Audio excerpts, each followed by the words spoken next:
অসম চৰকাৰৰ লাও লোৱা অৱস্থা ভিক্ষাৰ জলঙালৈ এতিয়া হিমন্ত বিশ্ব শৰ্মা ডাঙৰীয়াৰ চৰকাৰখনে বিভাগে বিভাগে ঘূৰি ফুৰিবলগীয়া হৈছে আৰু বিভাগবোৰত যিবিলাক টকা হয়তো ৰৈ গৈছিলে হয়তো কিবা উন্নয়ন ডেভেলপমেণ্টৰ বাবে যিবিলাক টকা ধাৰ্য কৰা আছিল বা আছিলে একাউণ্টত সেইবিলাক টকা ঘূৰাই লোৱাৰ বাবে হিমন্ত বিশ্ব শৰ্মা ডাঙৰীয়াৰ নেতৃত্বাধীন চৰকাৰখনে এতিয়া ভিক্ষাৰ জলঙালৈ ঘূৰি ফুৰিবলগীয়া হৈছে ইয়াতকৈ লজ্জাজনক কথা একো হ'ব নোৱাৰে হিমন্ত বিশ্ব শৰ্মা ডাঙৰীয়া সঁচাকৈ লজ্জাজনক কথা দুৰ্ভাগ্যজনক কথা উদ্বেগজনক কথা এই কাৰণে যে আপুনি এইগৰাকী হিমন্ত বিশ্ব শৰ্মা ডাঙৰীয়া হয়নে যিগৰাকীয়ে 2016 চনৰ নিৰ্বাচনৰ পিছতে যেতিয়া প্ৰথম বিধানসভা হৈছিলে বিধানসভাত প্ৰাক্তন মুখ্যমন্ত্ৰী তৰুণ গগৈ ডাঙৰীয়াক সন্মুখত বহাই লৈ আপুনি কপৰ্থনা কৰিছিল তুচ্ছতাচ্ছিল্য কৰিছিলে ডাঙৰ বুলিও আপুনি সন্মান কৰিব মানে যিটো লাগে সেইখিনিও আপুনি পাহৰি গৈছিলে আপুনি ক্ষমতাৰ ৰাগিত মানে মতলীয়া হ'ল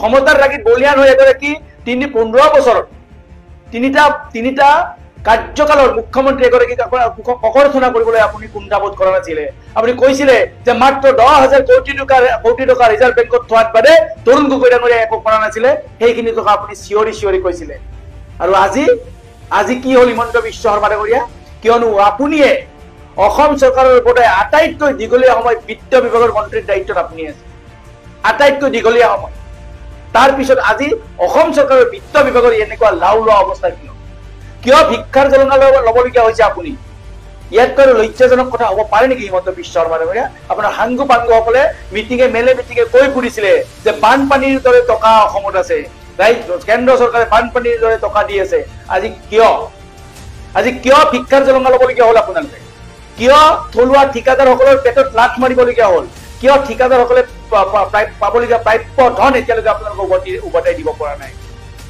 কিয় এই ঠিকা কৰা কামবিলাক আধাতে বন্ধ কৰি দিবলগীয়া হৈছে সেইবিলাক কথাৰ উত্তৰ দিব লাগিব কেৱল আপোনাৰ আশে পাশে ঘূৰি থকা বা আপোনাৰ য'ত মুনাফা আদায় হ'ব পৰা কেৱল কেইগৰাকীমান ঠিকাদাৰৰ বাদে বাকী সকলো ঠিকাদাৰৰ অৱস্থা বেয়া আজি কিয় হিমন্ত বিশ্ব শৰ্মা ডাঙৰীয়া সেই কথা আপুনি স্পষ্ট কৰিব লাগিব আজি আপুনি কিমান কৰিবলগীয়া হৈছে আপুনি প্ৰতি অত্যাৱশ্যকীয় সামগ্ৰীৰ মূল্য 200 গুণতকৈ বেছি বৃদ্ধি কৰিলে জীৱনদায়িনী ঔষধ নৰ্মেলি যিবিলাক আমি ঔষধ জ্বৰৰ পৰা আপোনাৰ পেটৰ বিষলৈকে যে সাধাৰণ বেমাৰ হলে আমি হস্পিটাললৈ যাব লাগে যিবিলাক সৰু সৰু ঔষধ সেই ঔষধবিলাকৰ দাম আপুনি 200-300 গুণ বৃদ্ধি কৰি পেলাও আপোনালোকে এতিয়ালৈকে জলা জাপলি মেলি শেষ কৰিব পৰা নাই অলিয়ে গলিয়ে মদৰ দোকান খুলিছে আপুনি তাৰ পিছতো কিন্তু আপুনি বিত্ত বিভাগত অসম চৰকাৰৰ বিত্ত বিভাগটো আপুনি টনকিয়াল কৰিব পৰা নাই অসম চৰকাৰখনক আপুনি যিখিনি কৰিব লাগিছিল ৰাজ্যৰ সেইখিনি আপুনি কৰিব পৰা নাই অসম চৰকাৰৰ ধন ভঁৰাল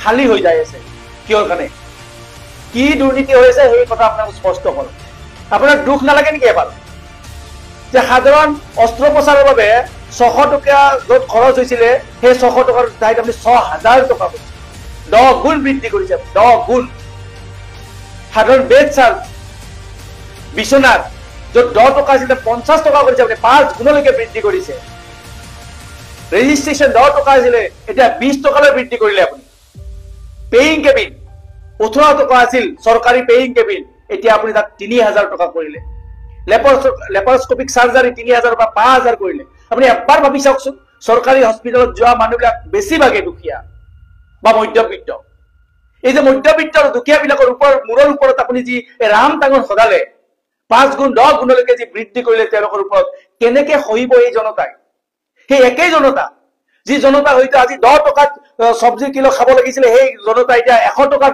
সবজি কিনিবলগীয়া হৈছে আপুনি এবাৰ সবজি বজাৰলৈ যাব বহু মানুহ সবজি কিনিবৰ সবজিৰ দাম শুনিলে একেবাৰে পাচলিৰ দাম শুনিলে মানুহবিলাক দোকানৰ পৰা পলাই যাবলগীয়া হয় কি বস্তুৰ দাম বঢ়াই নাই কওক আপুনি সেই সাধাৰণ মানুহখিনি খাব নোৱাৰে ভালকৈ শাক পাচলি কিনিব নোৱাৰে চাউল কিনিব নোৱাৰে দাইল কিনিব নোৱাৰে মিঠাতেল কিনিব নোৱাৰে মূল্য বৃদ্ধিৰ ওপৰত মূল্য বৃদ্ধি তাতে আকৌ যদি বেমাৰ হয় চৰকাৰী হস্পিটালখনৰ ওচৰত যাব খোজে তাতো আপুনি 10 টকাৰ পৰা 50 টকালৈকে আপুনি বৃদ্ধি কৰিছে ৰেজিষ্ট্ৰেশ্যন ইয়াতকৈ আৰু আপোনাৰ কিবা লজ্জাজনক কথা হ'ব পাৰে নেকি হিমন্ত বিশ্ব শৰ্মা ডাঙৰীয়া আজি 37,000 কোটি টকা ঠিকাদাৰে পাবলগীয়া আছে কিন্তু আপুনি দিব পৰা নাই কিন্তু আঁচনিৰ নামত আপুনি 16,000 কোটি টকাৰ কথা কয় আঁচনিৰ নামত আপুনি 16,000 কোটি টকা খৰচ কৰিব পাৰে কিন্তু আপুনি ঠিকাদাৰসকলে প্ৰাপ্য হয়তো কোনোবাই মাটি বিক্ৰী কৰি হয়তো কোনোবাই মাটি বন্ধকত থৈ হয়তো কোনোবাই ঋণ সুতত ধন লৈ তেওঁলোকে ঠিকাৰ কাম আগবঢ়াইছিল কিন্তু সেই সকলৰ আপুনি পেটত লাত মাৰি আছে আৰু আপুনি নিজে হেলিকপ্টাৰৰ নামত প্ৰায় 100 কোটিতকৈ বেছি উৰালে এইকেইটা বছৰত।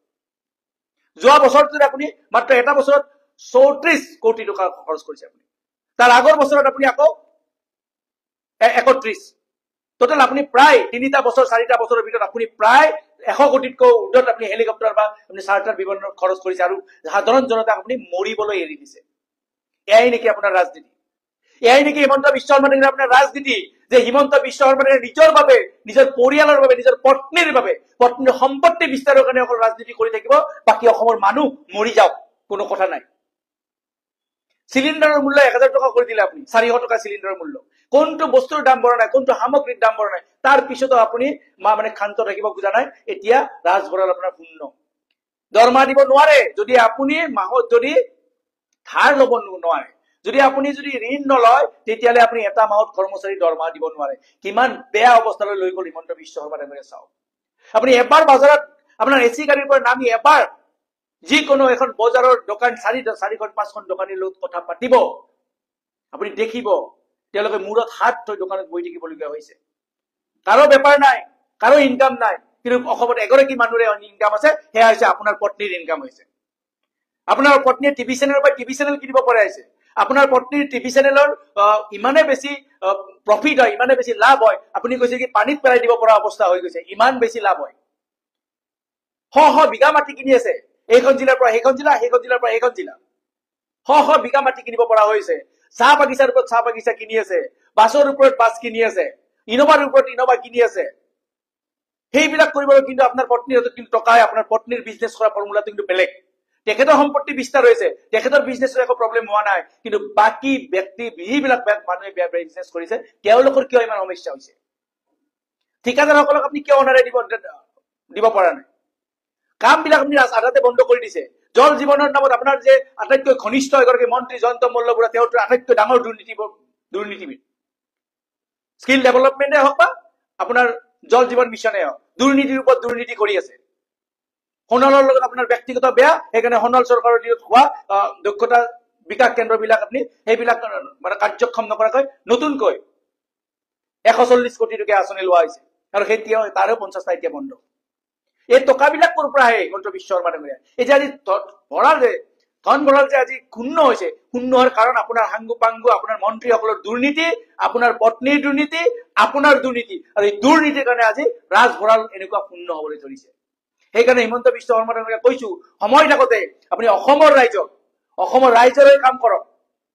আপুনি মুখ্যমন্ত্ৰী হৈছে, আপুনি ভগৱান নহয়, মুখ্যমন্ত্ৰী হৈছে আপুনি ৰাজনৈতিকভাৱে হৈছে। গতিকে এই মুখ্যমন্ত্ৰী হৈ পেলাই অসমৰ মানুহ বিপদৰ পৰা যে এদিনৰ পিছত ঠেলি দি আছে, সেই কথা বন্ধ কৰক। নহলে কিন্তু আপোনাক চাব, আপুনি কৈছিলে ন বাংলাদেশৰ শেখ হাসিনাৰ কথা কৈছিল ন, যে সেইকাৰণে কৈছো যে বেছি শ্ৰীলংকাৰ যি অৱস্থা হৈছিল, শেখ হাসিনাৰ যি অৱস্থা হৈছিল, তাতকৈ বেছি বেয়া অৱস্থা যাতে অসমত নহয়, সেইটোৰ বাবে আপুনি চিন্তা কৰক। আমি অসমৰ মানুহক বুৰ্বক বুলি ভাবি নাথাকিব।